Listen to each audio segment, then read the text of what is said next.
وہ بار بار پسینہ صاف کرنے لگی۔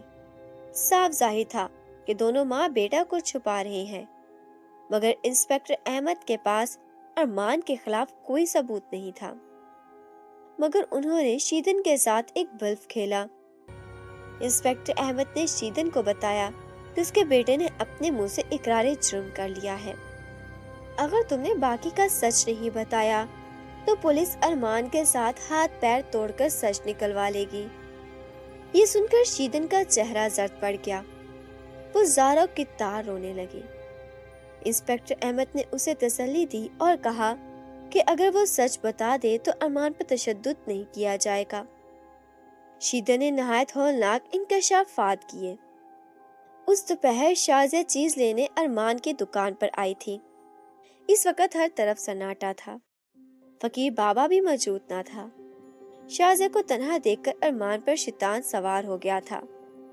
نفسانی خواہش اس پر غلبہ پا چکی تھی۔ معصوم شازیہ آنے والے وقت سے بالکل انجان تھی۔